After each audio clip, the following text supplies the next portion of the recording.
Buddhafield is quite a full experience, am I right? So we're probably all feeling quite full up. And the thought of a 50-minute talk now, going into abstruse matters of Buddhist philosophy, might not be quite right. That was my feeling about this talk. Also, there have been many talks in the Dharma Parlour, some very, very strong, very moving talks around this theme of impermanence. And so one of the things that I want to do in this session is give us an opportunity to absorb that. I will be saying everything's impermanent, we're all going to die. I will be saying that again. But you probably, if you've been engaged with the Dharma Parlour, you've probably heard that already quite a few times. Am I right? Yes. And so the question then is, what can we do with that? How can we absorb it? How can we connect that with our own lived experience? So I'm going to talk a little bit, I'll be talking quite personally about my own experiences of loss, but I'm aware that in this room, this whatever it is, tent, there will be many, many other experiences. Each of us has our own experience, and I'm not going to try to name things in a way that's necessarily right for you. I'm going to talk about my experience of practice in relation to these experiences, which are in some ways universal. And I'm going to keep that quite simple. I'm going to be talking about the place of mindfulness and the place of metta, or loving kindness, in relation to the theme that we're exploring here in the Dharma Parlour of the dance of life and death. So mindfulness and metta. We don't need to go much further than that. There's plenty to be exploring. So with that in mind, I'd like to just start with a period of meditation, which I will lead fairly lightly. So, welcome to our young friend over there. As Devan said, one of the things I do is I'm a mindfulness teacher, and in that realm, I've learned, an approach to meditation that we call satipatthana, which is mindfulness. And really, what that means is we're not going to wait for it all to go quiet. We're not going to wait for people to stop joining us. We're not going to be concerned if someone starts doing some kind of ritual in the middle of the field, okay? Whatever happens will happen, and we'll just be sitting with presence and awareness, okay? So I invite you to close your eyes if that's what you want to do. It generally helps us to settle, to close our eyes.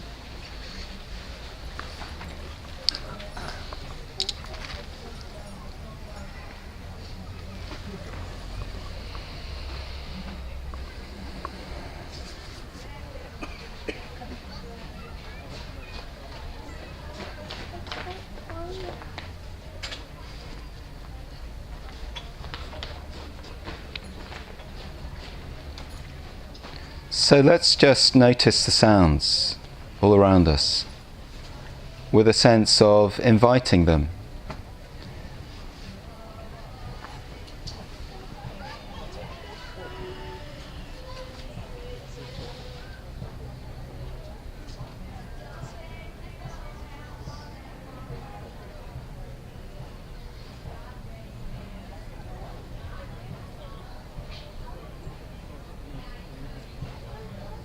So not so much trying to figure out what all the different sounds are and who's saying what and all that, or having a picture of it, just letting them be sounds.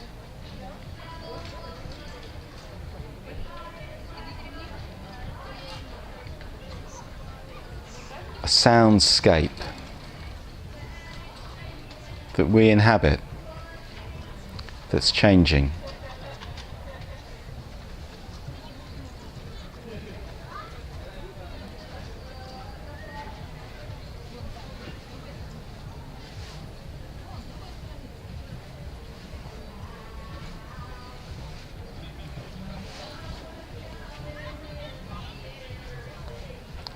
And then we probably also notice that just as the sounds are flowing all around us, there are thoughts flowing through our mind.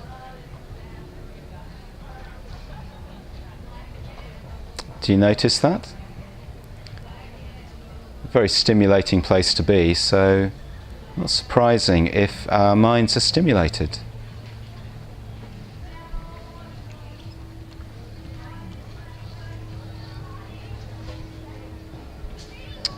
And we usually go with the thing that stimulates us and inhabit it. We're just noticing for now this play of thoughts, images,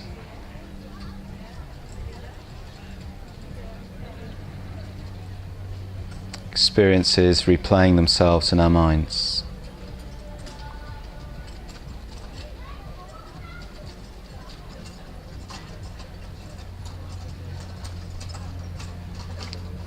And at the same time, here we are, this body in contact with the floor beneath us.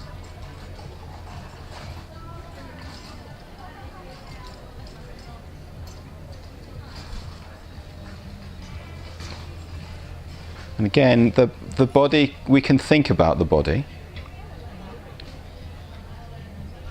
And that's part of the play of thoughts. Or we can just experience the sense of contact, touch, resistance, where the weight of the body rests on the chair, the cushion, the floor.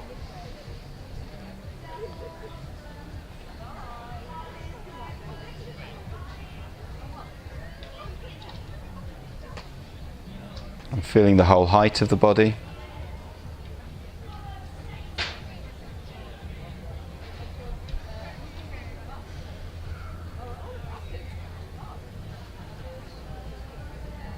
And noticing that the body isn't static, it's moving.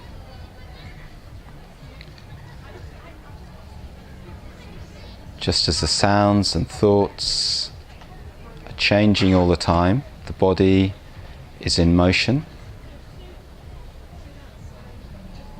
The tummy rises, the tummy settles.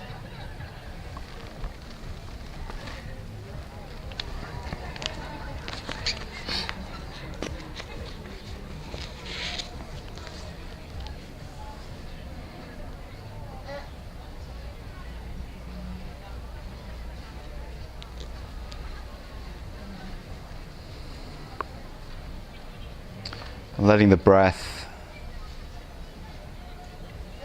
be like an anchor. So as a ship or a boat is inevitably tugged by the currents in the sea,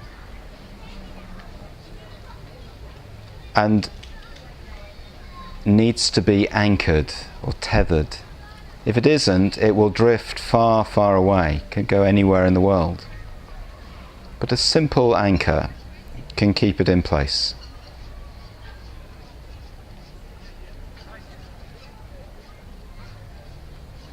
And the breath offers that to us.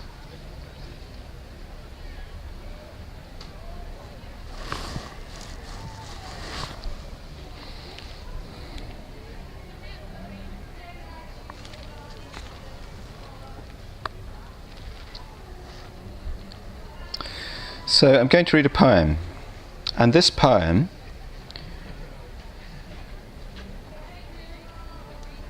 speaks the words or addresses someone who is on their deathbed.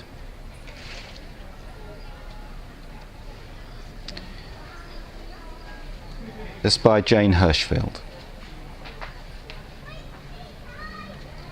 So imagine these words are being spoken to us on the deathbed. It was like this. You were happy, then you were sad, then happy again, then not. It went on. You were innocent, or you were guilty. Actions were taken, or not. At times you spoke, at other times you were silent. Mostly it seems you were silent. What could you say? Now it is almost over. Like a lover, your life bends down and kisses your life. It does this not in forgiveness. Between you, there is nothing to forgive. But with the simple nod of a baker, at the moment he sees the bread is finished with transformation. Eating, too, is a thing now only for others. It doesn't matter what they will make of you or your days. They will be wrong. They will miss the wrong woman, miss the wrong man. All the stories they tell will be tales of their own invention. Your story was this. You were happy, then you were sad. You slept, you awakened. Sometimes you ate roasted chestnuts, sometimes persimmons.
So I'll come back to that poem, which I think is very rich and very expressive, and what it's about is mindfulness, or a certain kind of awareness. And it's going to talk personally for a little bit. Over the last, my father died in April last year, and that had a strong effect on me, and as the death of a parent affects all of us. I was in a group yesterday in the men's dome, and we all talked about our fathers and our feelings about our fathers and so on, and everyone had their own story. Everyone had their own strong experience, and what really struck me hearing all of those experiences is that, that just to take that one relationship, our relationship with our father, very, very important for everyone on the planet. We all have fathers, even if we don't know them. Even if your father died or left home when you were a child or something like that, the absence of a father is still an important part of your life. So my own experience is to do with my particular connection with my father and the person that he was. And I won't go back into the past and tell the story of his life, which, as it happens, is a very dramatic and moving story. But bring it into the present. The present right now, not even when he died. What are my responses? What are my feelings? What are my experiences now about the fact that my father has died, not too long ago? I find myself reflecting on him sometimes. I find myself thinking about good times we spent together, over many years, of course, where we felt close. I find myself thinking about things that I know about him more abstractly, from other people or about his childhood and so on. And again, having a response to that, on the whole, there's a lot of admiration there. I also find that there are, I think back on times when I found him difficult to be around, sometimes very, very difficult. And, then I find myself reflecting on what he brought to that and what I brought to that. I think about the ways in which those difficulties were resolved or not resolved, and feelings go along with that sense of resolution or irresolution, non-resolution. I find myself having conversations with him sometimes, particularly about the areas that weren't resolved fully, and wishing that he was there for me to be able to speak to address, and then regretting in some ways that I didn't say those things when I actually could address him. And then sometimes I think about other people who I don't really say important things to, and reflect that maybe I should, and then I usually forget about that before I actually act on it. I find myself not thinking about my father for long periods of time. And then I remember him, and I feel a little ashamed of myself for not thinking about him. And then I reflect, it's quite natural to not think about someone because life's busy and there's all these other things. And then I feel a little bit guilty about that, and I reflect on the nature of guilt, and so it goes on. It gets a little bit complicated. And all of that is my experience of my father having died. And there's more, actually. There's feeling sad. And sometimes I don't feel anything in relation to the fact my father died, but then something will happen. I might be watching a movie, or like that workshop I did. I mean, really. Oh, it's right under the skin. Something will happen, or a conversation, and then suddenly there's this strong feeling that the rest of the time I'm completely unaware of. So I then reflect that my experience seems to be on different levels. So what is it to be aware of my experience? Which of these levels am I aware of? And they maybe all exist at the same time, but they don't all exist at the same time in my immediate experience.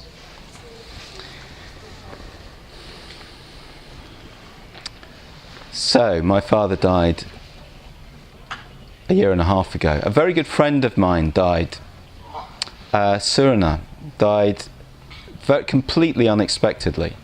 This was in the very end of November, and he was in Spain. And I won't tell that story again. There is a story to tell. Well, let me just say that a group of us travelled out to Spain, and there's such a strong experience travelling through these deserted, rocky, eerie landscapes, driving across northern Spain to Zaragoza, where he lived.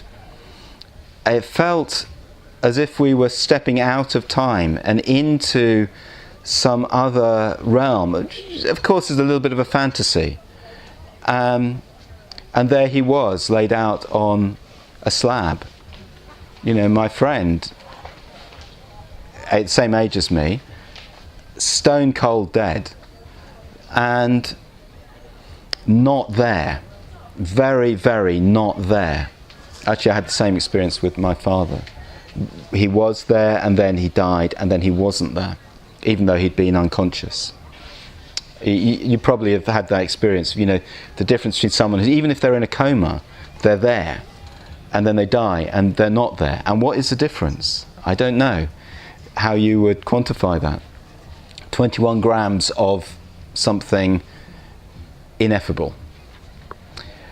And Surana, I keep dreaming about Surana.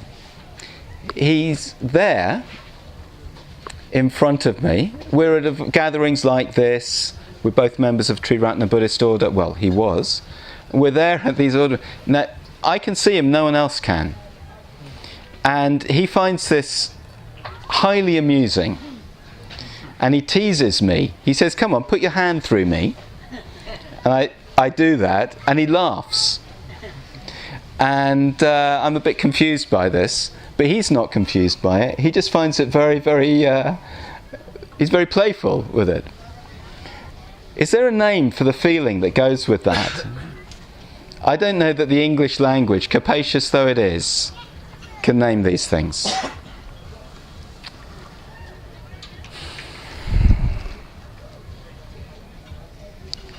How do we make sense of all of that?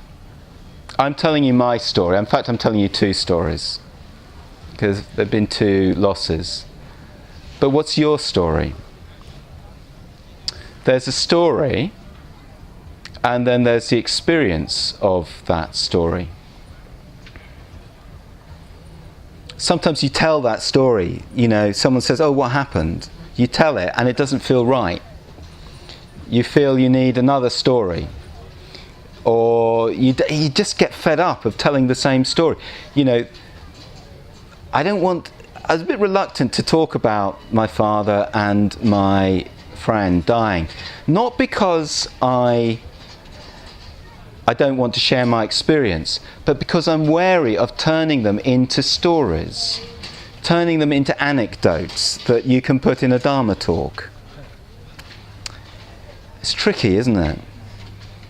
Because, I'm quite good at giving doctrinally based Dharma talks. I could do that quite easily. But I didn't want to do that. I wanted to speak more personally. But then, what happens in that process of turning an experience into words? And if it's a Dharma talk, do you then need to turn those words into ideas? Or maybe there's something we can come back to. And I think for me, there are two things can come back to. There's mindfulness, which means noticing. And, I've named quite a lot of different elements that I've noticed. But mindfulness really is about a way of noticing. A way of noticing that's not overwhelmed, not lost within those experiences, but also isn't alienated from them, isn't cool, isn't pretending to be equanimous, pretending to other people or pretending to myself, to have gained insight into the nature of impermanence by this, or anything. In other words, mindfulness is about seeing that experience directly, experiencing it fully, without being lost in it. And metta.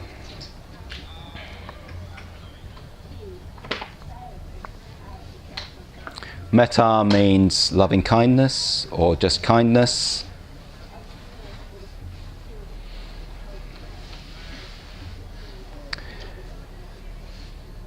Sitting beside my father's deathbed. I wasn't there when he died, but I was there a day before and a few hours after he died. I had the question, what do I do? What am I meant to be doing now? I don't think it's just me. When I go to funerals, I notice a lot of that. What should we be doing now?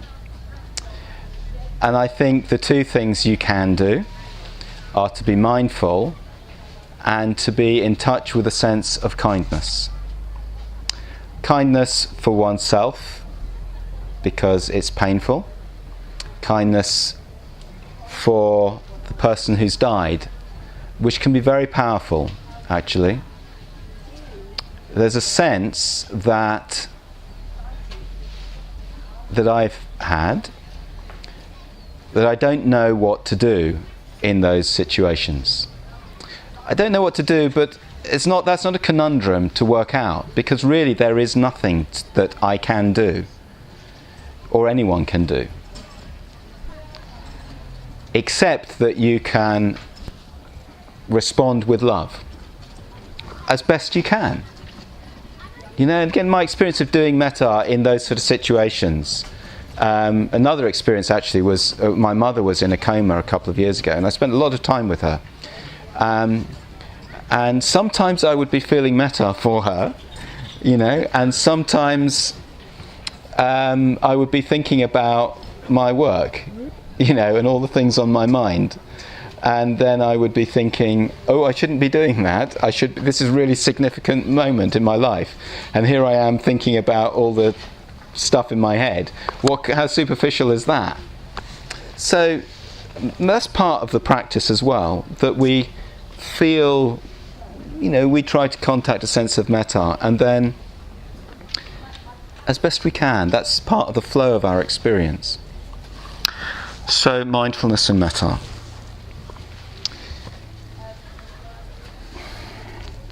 This poem is saying something along these lines.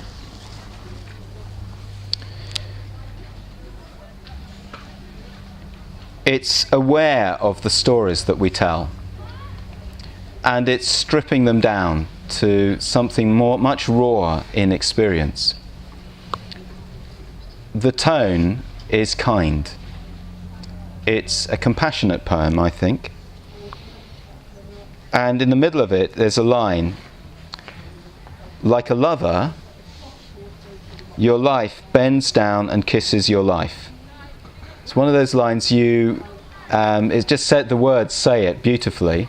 I won't try and explain it, because I would have to use far more words that would do a much worse job. But there's something there about this person in that moment, with the fullness of their life present in their experience.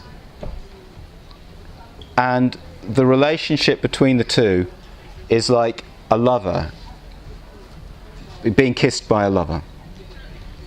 Make of that what you will. It does this not in forgiveness.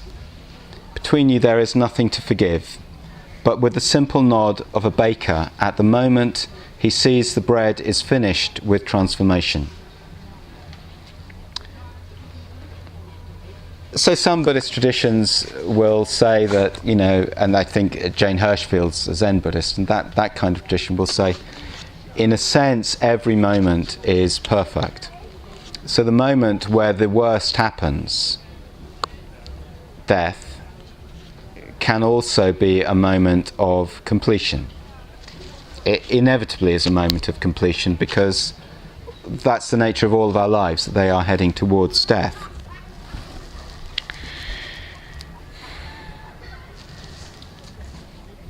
And we come back to something which can't really be put into words. Your story was this. You were happy, then you were sad. You slept, you awakened, which is a play, isn't it? Awakened. It's not just woke up after being asleep at night. It's some kind of awakening, a bodhi happened. But it's also mundane. Sometimes you ate roasted chestnuts, sometimes persimmons. What's that? Is that a metaphor? Is that a symbol? Or is she just saying, sometimes you ate roasted chestnuts and sometimes persimmons? I think it's more the latter. So, I'd just like to do another meditation now. I'd like to invite you to do another meditation. So, I've been talking. I am the one with one of these around their neck. I'm the one sitting up front. I've been talking about my experience. But these reflections, I hope, have touched something in you. They may have prompted something in you. So we'll just sit now with those reflections.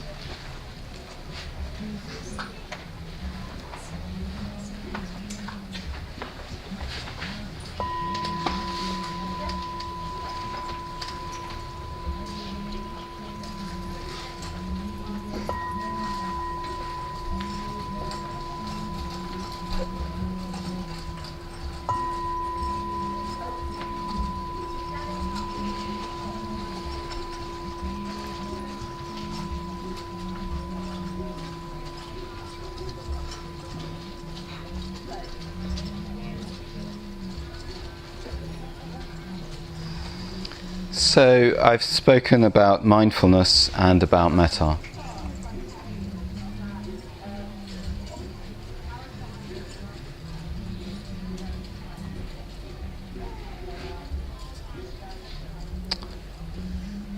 Mindfulness starts with some degree of settling the mind.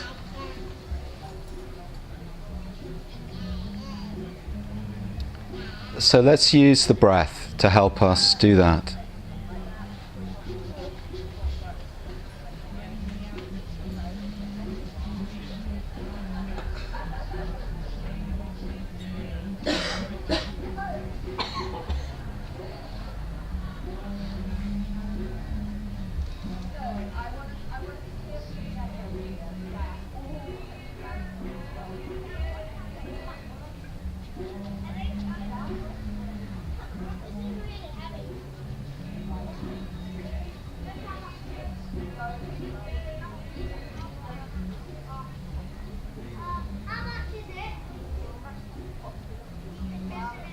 Just feeling the breath moving in the tummy.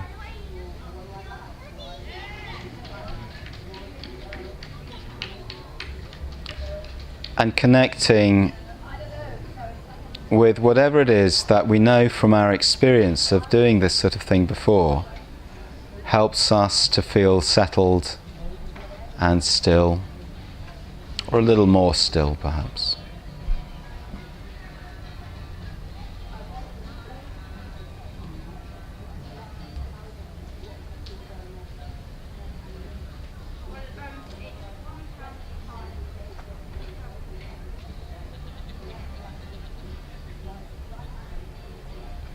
Then feeling the whole body,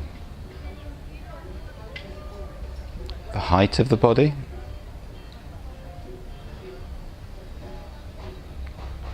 dimensions of the body,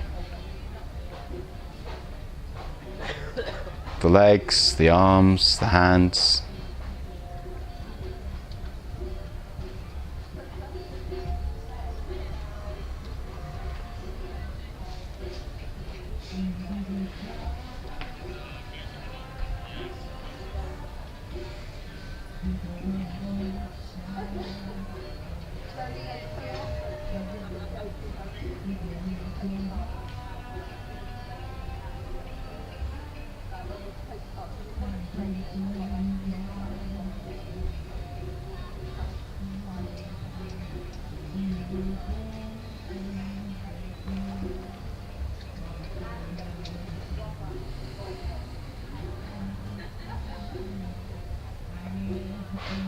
Now, as we notice the breath flowing in, we notice that it flows deep into the tummy, deep into the chest.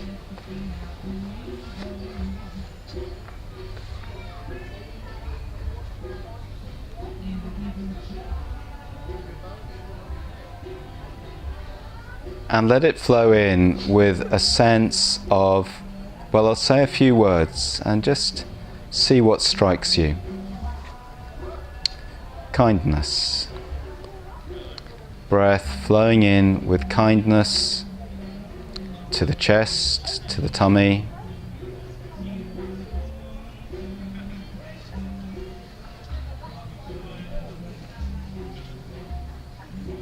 Love.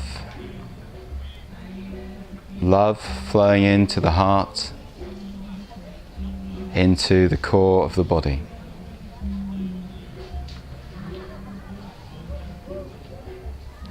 Care. Care flowing in.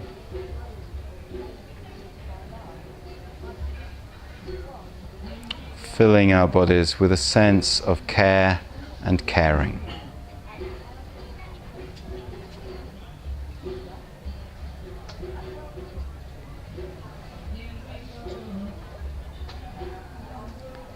Compassion.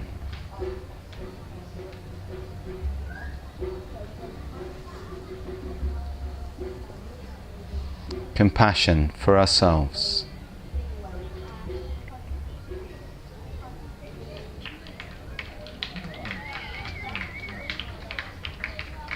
Awareness. Awareness flowing in with the breath.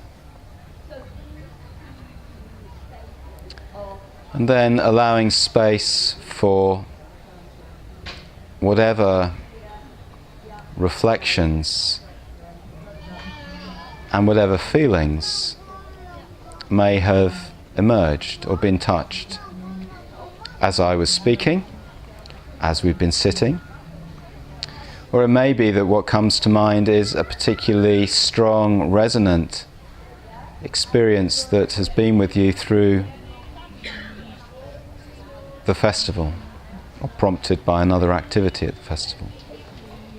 But what's here now, in this moment, that connects us with these themes of love, loss, impermanence, death.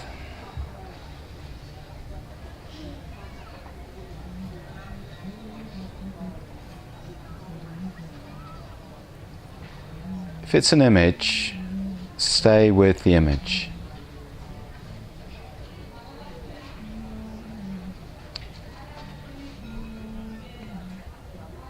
If it's a sense in the body, stay with the sense in the body.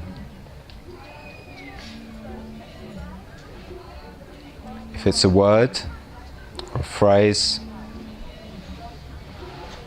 stay with that.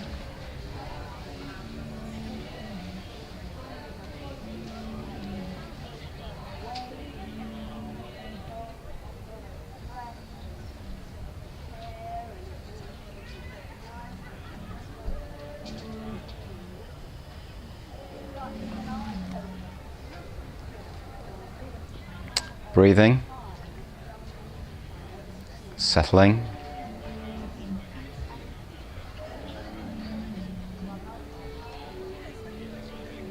Breathing with kindness. Breathing with awareness.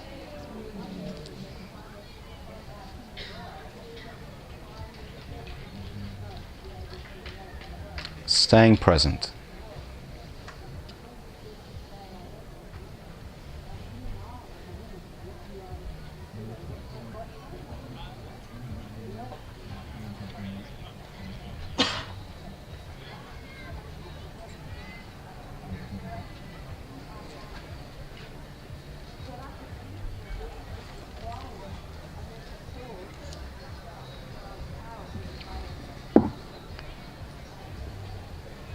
Settling,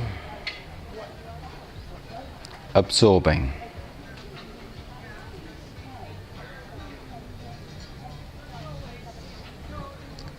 The feelings may be painful, difficult. Just allowing space for whatever is there. They may be joyful, they may be neutral. Just allowing whatever's there.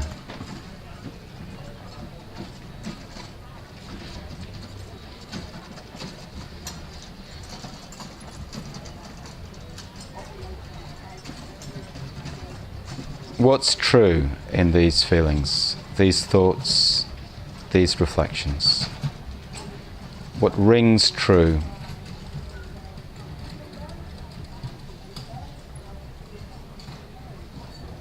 What goes deep?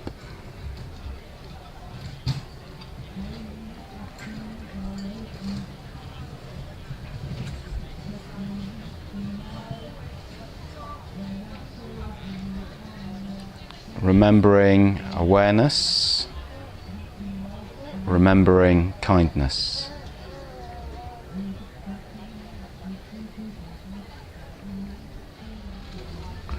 Okay, so just going to draw things to a close now. If there's anything that to take away from this, from what I've said, it's those two words, mindfulness and metta, loving kindness. That's it. Could have done that in about 30 seconds, couldn't I?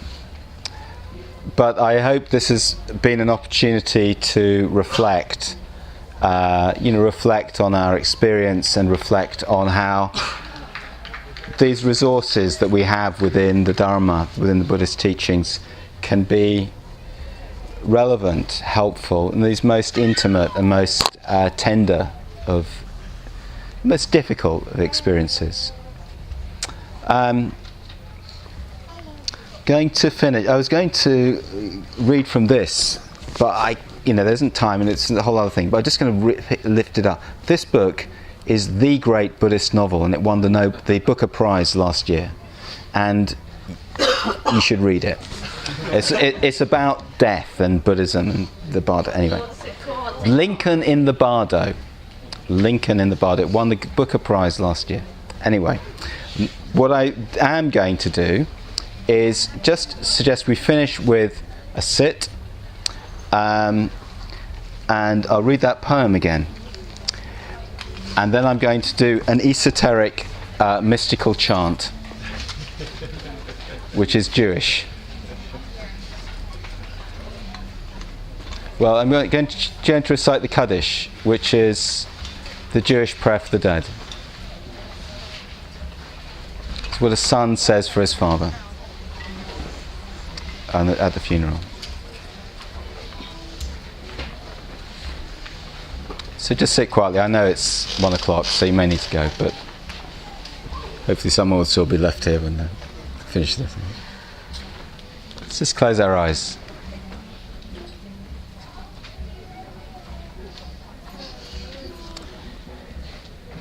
It was like this. You were happy, then you were sad, then happy again, then not. It went on. You were innocent, or you were guilty. Actions were taken, or not. At times you spoke, at other times you were silent. Mostly, it seems, you were silent. What could you say? Now it is almost over. Like a lover, your life bends down and kisses your life. Does this not in forgiveness? Between you there is nothing to forgive. But with the simple nod of a baker at the moment he sees the bread is finished with transformation. Eating too is a thing now only for others. It doesn't matter what they will make of you or your days. They will be wrong. They will miss the wrong woman, miss the wrong man. All the stories they tell will be tales of their own invention. Your story was this. You were happy, then you were sad. You slept. You awakened. Sometimes you ate roasted chestnuts. sometimes persimmons.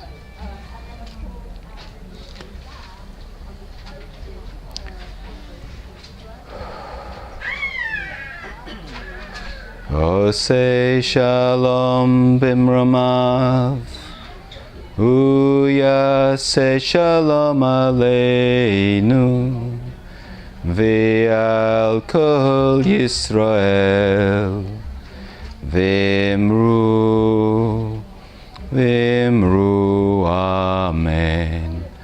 Ose shalom, ose shalom, Shalom Aleinu V'al Kol Yisrael. Ose Shalom, Ose Shalom, Shalom Aleinu V'al Kol Yisrael.